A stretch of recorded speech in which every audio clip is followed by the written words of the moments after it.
नमस्कार दोस्तों, latest mystery story channel पर आपका स्वागत है। भूत प्रेत, पिशाच, अन्य भूतिया रहस्यमय कहानियां आपको इस चैनल पर सुनने को मिलेगी। अगर आप इस चैनल पर नए हैं तो एक भी कहानी मिस ना करें। इसके लिए चैनल को सब्सक्राइब करें और बेल आइकन दबाएं। कहानी का मजा लेने के लिए अपना हेडफोन लगाएं, कमरे की लाइट्स ऑफ करें और अपने डर का सामना कीजिए।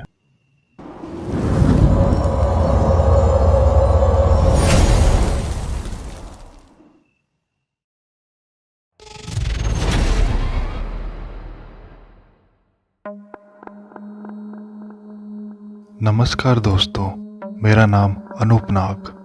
मैं साउथ उड़ीसा का रहने वाला हूँ। मैं एक फॉरेस्ट रेंजर हूँ। अगर आप मेरी कहानी का एपिसोड 1 नहीं सुने हैं तो पहले एपिसोड 1 फॉरेस्ट रेंजर की कहानी सुने।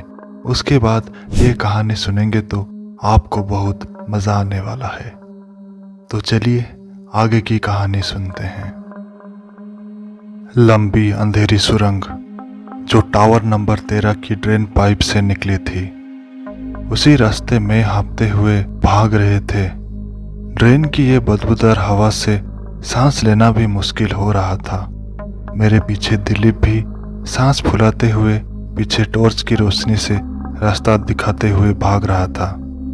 पानी कहीं से टपक रहे थे और कहीं सामने हमारे टॉर्च की रोशनी पर ची ची करते चूहे भी हमारे आगे भाग रहे थे, जैसे चूहे हमें सही रास्ता दिखा रहे हो। कैप्टन दिग्विजय सबसे पीछे भाग रहे थे। उनके आगे सारे जवान और नक्सल भाग रहे थे। भागते भागते मैं और नक्सल दीपक सबसे आगे थे और हम बीच सुरंग के एक सीढ़ी देख दीपक रुक गया और ऊपर उंगली दिखाने लगा। उसे देख सारे लोग पीछे रुक गए। सबने ऊपर टॉर्च की रोशनी मारी। ऊपर एक छोटा दरवाजा था जिसे दीपक ऊपर चढ़कर खोल दिया और ऊपर से बाहर निकलकर मुझे वो हाथ दिया और ऊपर निकाला। देखते ही देखते पीछे पीछे दिलीप, नक्सल और सीआरपीएफ के जवान बाहर निकल आए और आखिर में कैप्टन दिग्विजय निकले और दरवाजा बंद कर दिए। ऊपर निकलकर सभी चैन की सांस ले रहे थे। मेरे हाथ तीर से जख्मी था, जिसे देख कैप्टन दिग्विजय मेरे हाथ से एक तीर का नुकीला हिस्सा निकाल दिए और कॉटन से चोट को ढक दिए और बैंडेज से घाव पर लिपटने लगे। ऐसे ही सब अपनी अपनी मरहम पट्टी करने लगे। इसी बीच कैप्टन दिग्विजय मेरे पास बैठा नक्सल दीपक से पूछा, सही सही बताओ, तुमने हमें कहाँ लेकर आ गए हो? सुरंग में तो आगे और भी रास्ता था। तुम हमें यहाँ बीच से ही ऊपर क्यों सबको लाया? दीपक हंसते हुए बोला, तुमको मरना है क्या? मरना है तो आगे जाओ। आगे वही मुर्दों का बसेरा है, डोंगरा गांव। अभी हम डोंगरा गांव के बाहरी पहाड़ी पर है।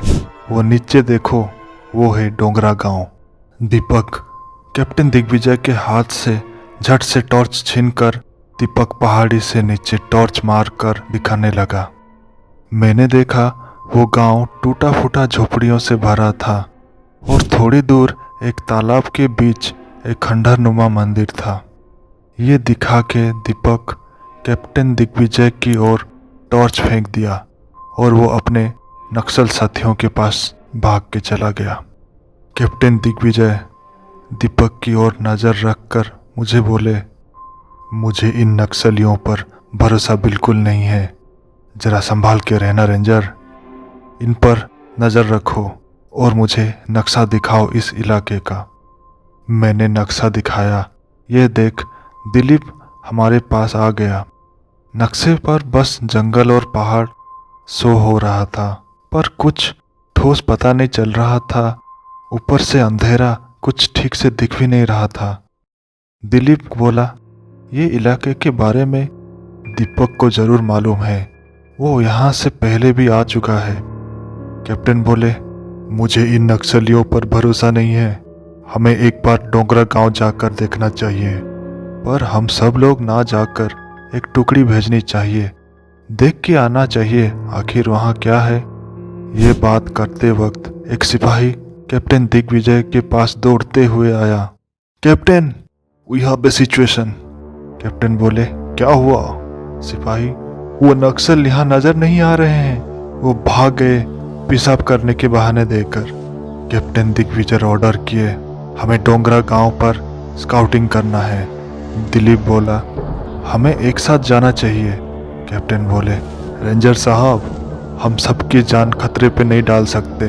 अभी प्लान ये है कि कुछ लोग पहाड़ी पर बैकअप के लिए रहेंगे और 3 लोग डोंगरा गांव जाकर रिपोर्ट करेंगे। अभी हमें जिसे भी सरवाइव करना है, यहाँ रहना ठीक नहीं। अगर ये जगह ठीक होती तो ये नक्सल हमें छोड़कर नहीं जाते। मुझे ये कोई साजिश लगती है। वॉलंटियर के लिए मैंने अपने कदम आगे की, दिलीप भी किया और एक सिपाही अर्जुन हमारे साथ पहाड़ी से नीचे उतरने लगे। पीछे से कैप्टन बोले, कुछ इमरजेंसी आने पर फ्लेयर गन चलाना, हम बैकअप के लिए तैयार हैं। और हम धीरे धीरे जंगल में घुस गए। मैप और कंपास देख देख कर हम आगे बढ़ रहे थे। अर्जुन पीछे कवर कर रहा था। वो राइफल को चारों ओर ऊपर नीचे करते हुए धीरे से हमारे पास आकर मेरे कान पे बोला, मैंने पेड़ों के ऊपर कुछ हलचल देखी है, सावधान हो जाओ। मैंने तब ऊपर पेड़ों पर टॉर्च डाली, इधर उधर फोकस किया। पेड़ों पर और एक भयानक चमकती हुई आंखें ऊपर नजर आई और एक चिपचिपी चीज हमारे खोले हुए नक्शे के ऊपर पड़ी। दिलीप उंगली लगाकर उसे देखने लगा और ऊपर देखा। ऊपर उसे जो दिखा उसका गला सूखने लगा। मैंने उस और लाइट फोकस की। हमने देखा एक भयानक जानवर पेड़ों के ऊपर से नीचे मुंह करते हुए अपनी भयानक दांत दिखाते हुए नीचे उतर रहा था। ये देख अर्जुन ने तुरंत गोली चलाई और वो भयानक जानवर पेड़ के दूसरी ओर छिप गया। हमें ठीक से नजर नहीं आ रहा था। दिलीप चिल्लाया, भागो! और हम तेजी से गांव की ओर भागने लगे, गिरते पड़ते डालियां के ऊपर कूदते हुए बचते हुए भागने लगे। पीछे से गुर्राने की आवाज़ भी आ रही थी और पेड़ों के ऊपर से डालियों की आवाज़। ये बंदर जैसे एक पेड़ से दूसरे पेड़ की ओर कूदते हुए हमारा पीछा कर रहा था और हम अंधेरे में टॉर्च लाइट फोकस कर बारी बारी से गोली मारते, पर वो टॉर्च के सामने नहीं आता, पीछे से छुप जाता। जैसे फोकस हटती वो फिर से पीछा करता और गुर्राने लगता। ये मैंने देख बोला, गोलियां मत चलाओ, मुझे लगता है इनको रोशनी से नफरत है। रोशनी पड़ने पर उनको दर्द होती है, इसलिए टॉर्च को ही अपना हथियार मानो। हम तीनों 3 दिशाओं पर टॉर्च की लाइट फोकस कर रहे थे। दिलीप सामने की ओर फोकस किया, मैंने ऊपर और दोनों साइड पर फोकस किया और अर्जुन पीछे रोशनी मार रहा था। और ये तरीका काम कर गई। वो हमारी लाइट से बच रहे थे पर हमारा पीछा नहीं छोड़ रहे थे। ऐसे करते करते हम गांव के आसपास पहुंच ही रहे थे, तब जंगल की पेड़ कम हो रहे थे। धीरे धीरे नीचे हमारी सूखी पत्तियां पड़ रही थी। ये देख अर्जुन बोला, अगर ये रोशनी से बचते हैं तो क्यों ना हम यहाँ आग ही जला देते हैं। आग से पूरा एरिया जलेगी और ढेर सारी रोशनी होगी और वो दरिंदे भी जल के मर जाएंगे। ये सुन दिलीप गुस्से से बोला, अगर तुम ये बत्तियों को जलाओगे तो आग पेड़ों पर भी लग सकती है और ये जंगली आग भड़क गई तो बहुत से मासूम जानवर भी मर जाएंगे। ये उनका घर है, ये हम कर नहीं सकते। हम रेंजर्स प्रकृति के रक्षक हैं, ये हम नहीं करने दे सकते। कुछ और सोचो। हम वैसे ही भागते वक्त अर्जुन बोला, मुश्किल में गधे को भी बाप बनाना पड़ता है। हमारी जान बच जाएगी ना। जब हम थोड़ी दूर खाली घास के मैदान पर पहुंचे, अर्जुन लाइटर से घास पर आग लगा दिया और अपना सिगरेट की लाइटर वहां सूखी पत्तियों की ढेर देखकर गिरा दिया और उस पर गोली चला दी, जिससे एक आग का छोटा गोला भड़क गया और सूखी घास पत्ती टहनी पर आग की लपट लग गई। पीछे से आ रहे वो भयानक जीव हमारा पीछा करना बंद कर दिया और गुस्से से दहाड़ रहे थे और हम आगे भागने लगे तेजी से। अर्जुन बहुत खुश होकर सबसे आगे भाग रहा था, पर उसकी खुशी ज़्यादा देर नहीं टिकी। वो सामने जाकर रुकने का इशारा किया और इशारों में बोला, आगे बहुत से मुर्दे हमारी ओर आ रहे हैं, रास्ता बदलना है छुपते हुए। हम लंबी घास और झाड़ियों में छिपते हुए देख रहे थे। वो मुर्दे आग की ओर आकर्षित होकर जा रहे थे। आग के पास जाकर पहला मुर्दा आग को बुझाने में लग गया। आग बुझाने के लिए वो खुद को आग के ऊपर लिपट लिपट कर लोटपोट होकर आग बुझा दिया। अर्जुन घबरा कर बोला, ये क्या? ये जीव तो अलग है। एक जीव रोशनी से दूर भागता है और दूसरा रोशनी की ओर आकर्षित होता है। मैंने बोला, अब हमारी मुसीबत बढ़ गई। दिलीप चिल्ला के बोला, जान बचा कर भागो, वो बड़ा जीव हमारा पीछा कर रहा है। हम सब उन जीवों को देख रहे थे। धीमी परछाई से आंख उनके गुस्से से जलते हुए हमारी ओर बढ़ रही थी और पूरी शक्ति के साथ हम जी जान लगाकर हम भाग रहे थे और पीछे से वो हमारे पीछा कर रहे थे। ये हमें झाड़ियों के सूखे पत्तियों की आवाज़ से हमें पता चल रहा था और डर के मारे हम भाग रहे थे। भाग भाग कर हम बिना कंपास देखे सीधे ही टॉर्च के रास्ते चल रहे थे, बिना कंपास देखे, जिससे हमारा ऑब्जेक्टिव से भटक रहे थे। भागते भागते हमारे सामने एक तालाब आ गया। टॉर्च में दिखा वो तालाब के बीच एक टूटा फूटा खंडरनुमा मंदिर है। हम सब बिना सोचे उसी मंदिर की ओर बढ़ रहे थे। सबसे पहले अर्जुन पानी में कूद गया और तैरते हुए आगे चला। उसके बाद दिलीप कूद के पीछे मुड़ा और चिल्ला के बोला, अनूप पीछे देखो। मैंने झट से पीछे मुड़ा और मेरी टॉर्च उस ओर थी। पीछे देख मेरी रोंगटे खड़े हो गए। मैंने देखा वो भयानक चेहरे वाले बड़े जीव मेरे पूरा नज़दीक आ चुके थे। उसका भयानक नुकीला दांत मेरे सर को अलग करने आ रहा था। मैंने अपनी मौत सामने देख रहा था। मेरी टांगें कांप रही थी। वो भयानक दहाड़ने की आवाज़ से मैं सन्न हो चुका था। सारी उम्मीद अब मेरी खत्म हो रही थी। अचानक वो जीव चीखने लगा। उसका चेहरा समेत शरीर पर आग जलकर भस्म होकर हवा में ही उड़ गया। मैंने अब उसके पीछे आने वाला दूसरे जीव को देखा। वो भी मेरे नज़दीक आकर चीखने लगा और पीछे हटने लगा। दिलीप जोर से बोला, लाइट्स लाइट्स लाइट्स उनकी ओर मारो, उनकी कमजोरी रोशनी है, उनके ऊपर लाइट बीम मारो। लाइट बीम पड़ने से उनको डैमेज हो रही है, इसलिए वो इससे बच रहे थे। वो मरता हुआ जीव और चोट खाए जीव जो दुम दबा के भाग रहे थे और हम उनकी ओर टॉर्च लाइट डाल रहे थे। मेरे साथ दिलीप भी आधा पानी में रहकर टॉर्च दिखा रहा था उन भयानक जीवों पर। पीछे से अर्जुन चिल्लाया, तुम लोग जल्दी यहाँ आओ। टॉर्च देखकर अब मुर्दे हमारे पीछे पड़ गए थे। तब बिना सोचे हम अर्जुन की ओर तेजी से पहुँचने लगे। अर्जुन तैरते तैरते टूटे पुल के नीचे से तैरते हुए वो मंदिर की ओर बढ़ रहा था। थोड़ी देर में हम वो मंदिर के पास पहुंच गए, जो वो बड़ी तालाब के बीच में थी। हमारा शरीर से पानी टपक रही थी। पानी में डूबने के कारण हमारे टॉर्च अब काम करना बंद कर रही थी। सबके टॉर्च अब बंद, पूरा अंधेरा। मेरे पास एक वाटरप्रूफ मोबाइल था, पर उसमें बैटरी चार्ज लो शो हो रहा था, पर ये कुछ घंटे के लिए टिक सकता है। उसी मोबाइल से हम वो खंडरनुमा मंदिर की ओर प्रवेश कर रहे थे और दूर से मुर्दों के गुर्राने की आवाज़ आ रही थी।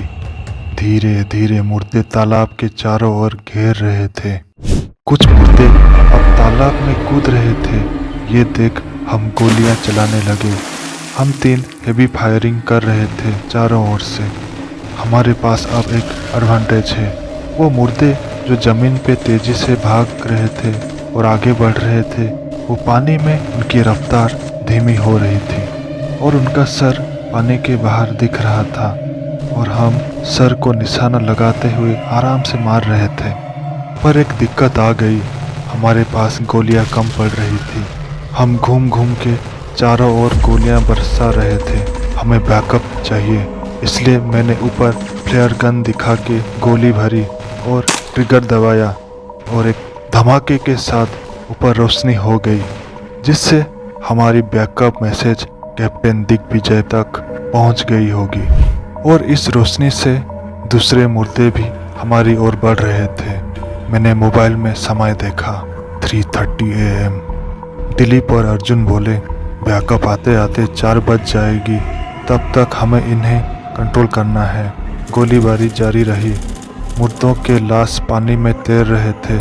अब पानी में उनको पहचानना बड़ा मुश्किल हो रहा था और हमारे पास गोलियां लगभग ख़त्म होने वाली थी। अर्जुन बोला, अब गोलियां मत चलाओ, बैकअप का इंतज़ार करो। बचने के लिए अब मंदिर के अंदर चलते हैं और मंदिर के अंदर रहकर बाहर से ब्लॉक और बैरिकेड बनाते हैं, ताकि कोई मुर्दा तालाब के बीच बीच में मंदिर के पास आ जाए तो उससे हम बच पाएं। हम जल्दी से मंदिर के दरवाजे को खोला। वहाँ की लोहे की कुंडी जल चुकी थी, इसलिए दरवाज़ा खुल गया। अंदर 2 कंकाल पड़े थे, जैसे वो 2 दरवाज़ा हिफाजत करते हुए मारे गए हो। मंदिर के गर्भगृह पर नए पेड़ उग गए थे और उसमें से एक बड़ा पेड़ था। मैंने नीचे से ऊपर तक पेड़ को देख रहा था टॉर्च की रोशनी पर। उसकी टहनी दीवार पर लगी थी। मैंने टॉर्च की रोशनी दीवार पर की। वहाँ कुछ अजीब आकृति दिखाई दी। मैंने वो दीवार के पास गया। मैंने दीवार पर लगा धूल को हटाया। ये आदिवासियों की पेंटिंग थी, जिसमें एक पेड़ का चित्र था। मैंने और दीवार साफ किया। वो पेड़ के नीचे कुछ लोग पूजा करने की मुद्रा में थे। मैंने उसके चारों ओर काई और धूल साफ करने लगा। देखते ही देखते पेड़, गांव के लोग, जंगल, जानवरों के चित्र, आदिवासियों के रोज के जीवनी।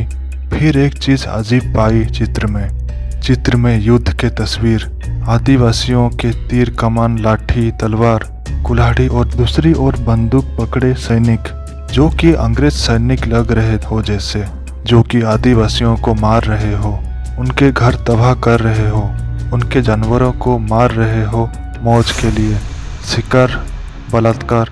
कुछ आदिवासियों को बंदी, कुछ आदिवासी बचकर एक पुल क्रॉस कर मंदिर में शरण। बहुत से आदिवासी मंदिर के बाहर से बचा रहे थे। पुल पर रहकर कुछ मंदिर के बीच पेड़ की पूजा कर रहे थे। अंग्रेज के गोला बारूद से पुल के टूटना और अंदर पेड़ से एक रास्ता खुला था, जिससे बड़े अद्भुत जीव निकले थे, जिसने उन आदिवासियों का मदद किया। वो शक्तिशाली बने। वो जीव के अंश अब उन आदिवासियों पर थी। वो सब आदिवासी इसके लिए खुद को बलि चढ़ा दी थी, जिससे वो विकृत मानव बन चुके थे और वो इस इलाके के रक्षक थे, जो कि बाहरी लोगों को यहाँ आना पसंद नहीं करते। ये सब मैं उन आदिवासियों के तस्वीरों से समझ पाया और मैंने ये दिलीप और अर्जुन को बताया। ये सुन दिलीप बोला, इन सब से नाता किसी न किसी रूप से ये पेड़ से है। ये कोई साधारण पेड़ नहीं है। अचानक मेरा रेडियो काम करना स्टार्ट कर दिया। अनूप, अर्जुन, दिलीप, क्या मेरी आवाज़ आ रही है? Do you copy? अनूप, मेरी आवाज़ आ रही है? दिलीप चुप रहने बोला, समय देखो कितना है।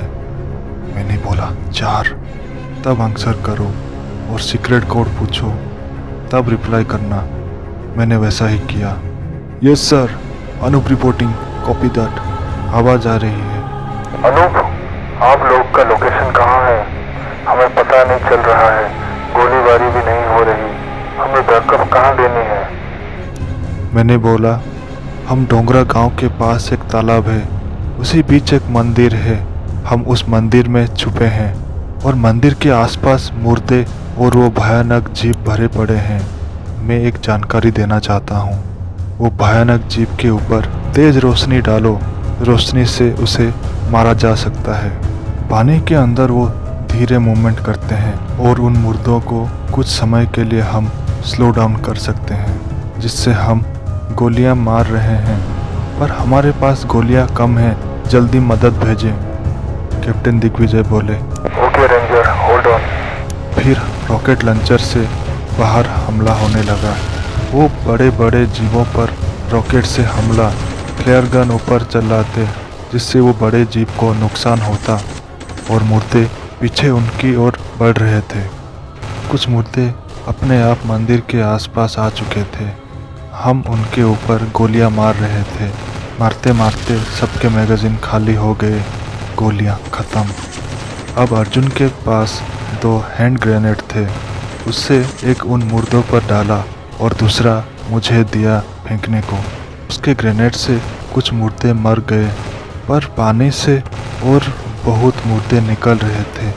हमारे पास अब एक ही ग्रेनेड बचा था और दूर कैप्टन दिग्विजय उन जीवों से लड़ रहे थे और बचाने वाला कोई नहीं था। अब खुद की रक्षा खुद ही करना है। हमने पानी में और एक अजीब चीज़ देखा। मुर्दे से भी तेज तैरते हुए कुछ मुर्दे जैसे आ रहे थे। ये देख हम 3 और डर रहे थे, पर अजीब ये था कि वो पानी में से वो मुर्दों का गला काटते हुए आ रहे थे पानी में, और पानी के बाहर बंदूक निकले और नकाब पहने लोग निकले। एक नकाब वाला अपना नकाब खोला। मैंने टॉर्च डाली, वो दीपक था। दीपक बोला, मैंने आपका रेडियो फ्रीक्वेंसी में अपना रेडियो पर सेट करी थी। दिलीप बोला, हमें लगा तुम धोखा दिए। दीपक बोला, मुझे तुम्हें बचाना है, पर इन सीआरपीएफ वालों को नहीं। ये सुन अर्जुन भड़क गया। क्या बोला बे? हमें तुम्हारी ज़रूरत नहीं। दीपक हंसते हुए बोला, चमड़ी जल गई पर दमड़ी नहीं गई। नहीं जिंदा रहना तो जा, मरना आगे जाकर। मैंने उनको रोका। मैंने एक प्लान दिया। मैंने कहा, इन पर गोलियां बर्बाद करने से बेहतर मेरे पास एक उपाय है। मैंने दीपक को मंदिर के अंदर गर्भगृह पर बने आदिवासियों की वो पेंटिंग दिखाई जो मैंने इंटरप्रेट किया, उससे सुना रहा था, और मंदिर के बाहर नक्सली गोलीबारी कर रहे थे। ये कहानी सुनने के बाद दीपक बोला, तो ये कहानी सच है। ये मैं ऐसा ही कुछ पहले ही सुन चुका हूँ, जिससे डोंगरा गांव के लोग टोना टोटका किया करते और शैतान को अपने अंदर समाया हुआ है, जिससे उनके अंदर इंसान और शैतान दोनों के गुण आ चुके हैं। अपने गांव को डिकू लोगों यानी बाहरी लोगों से बचाने के लिए ऐसा समझौता शैतान से कर लिया है। कोई बाहरी वाला इसलिए ये इलाके पर नहीं आ सकता सिवाय डोंगरा गांव वाले, और वो शैतान अंडरग्राउंड केव्स में, टनल्स में दिन में रहते हैं, जहां रोशनी कम होती है, और रात को शैतानी शक्तियां बढ़ने से अपनी आर्मी के साथ निकलती है अपना गांव उन बाहरी लोगों से बचाने के लिए। ये सब सुन के हम हैरान परेशान होकर एक दूसरे की ओर देख रहे थे, और बाहर गोलीबारी हो रही थी। एक नक्सल बाहर से आवाज लगाकर आया, कॉमरेड, अब हमारे पास कम लोग बचे हैं, हमें यहाँ से निकलना होगा, यहाँ हम ज़्यादा देर टिक नहीं सकते। दीपक बोला, देखो इनको, मैं इनकी ऐसी की तैसी करता हूँ। अब उसने अपने कमर से एक शराब का बोतल में पेट्रोल भरा था। उसके ऊपर एक कपड़ा था, उस पर आग जलाई और उन पेड़ों पर फेंक दिया। वो पेड़ जलने लगे और वो चिल्लाता हुआ गुस्से से बंदूक की गोलियां बरसाकर बाहर चला गया और भयानक गन फाइट करके मुर्दों को मारने लगा। मैंने अपना आखिरी हथियार ग्रेनेड का पिन निकाला और पेड़ की ओर फेंका, और सब मंदिर के बाहर भागे। एक बड़ा धमाका हुआ। वो जलती पेड़ के साथ साथ मंदिर के पत्थर भी टूटकर पेड़ पर गिरकर कमजोर पेड़ को पूरी तरह नीचे गिरा दिया, और भयानक आग पकड़ चुकी थी आग के गोले के साथ। धीरे धीरे सारे मुर्दे और जीव अपने आप जल के भस्म होकर राख बनकर हवा में ही गायब हो रहे थे। चारों ओर हवा भस्म और धुआं धुआं हो गया और आग की लपट मंदिर का वो शैतानी पेड़ से निकल रही थी। इस धुआं के आगे कुछ दिख नहीं रहा।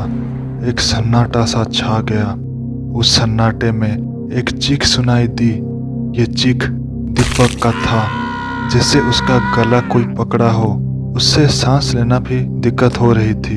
मैं और दिलीप आवाज का पीछा किया। देखा तो अर्जुन दीपक का गला पकड़ा है और हाथ बांधा गया है उसका। दीपक को अर्जुन ने कैप्टन दिग्विजय के हवाले कर दिया और सारे नक्सल डोंगरा गांव के बीच सरेंडर किया। अपने हथियार डाल दिए वहां पे। डोंगरा गांव पूरी तरह उजड़ चुका था। भयानक दृश्य और मौत का मंजर था वहां। और एक वैसा ही पेड़ नजर आया के नीचे बुझे दिए थे और कई सारे लाश। मुझे रेडियो कॉल आया। हेलो, क्या मेरी आवाज आ रही है? मैंने कहा, जी सर जी। अनूप, हमें तुम्हारा मैसेज मिला और तुम्हारा रिलीफर सुनील का भी मैसेज मिला। जल्दी हेडक्वार्टर पहुंचो। मुझे हेडक्वार्टर में नियम ना पालने के कारण वहां से मेरा ट्रांसफर कर दिया गया। सीआरपीएफ और नक्सल का मुठभेड़ में बदल दिया गया, जहां कई नक्सल सरेंडर करवाए गए और कई गिरफ्तारी की खबर में बदल दिए गए। और मेरी ये अनसुनी आप बीती की दास्तां आप तक पहुंची है। दोस्तों, आपको ये कहानी कैसी लगी कमेंट सेक्शन में ज़रूर बताएं और अच्छा लगे तो वीडियोस को लाइक करें। आपको ऐसी कहानियाँ और सुननी है तो चैनल को सब्सक्राइब कर बेल आइकन ज़रूर दबाएं और हमारे चैनल को ग्रो करने में मदद करें, ताकि हम आपको ऐसी बेहतरीन कहानियाँ आपको सुना सकें। मिलते हैं अगले वीडियो में एक नई कहानी के साथ। तब तक अपने डर का सामना करें।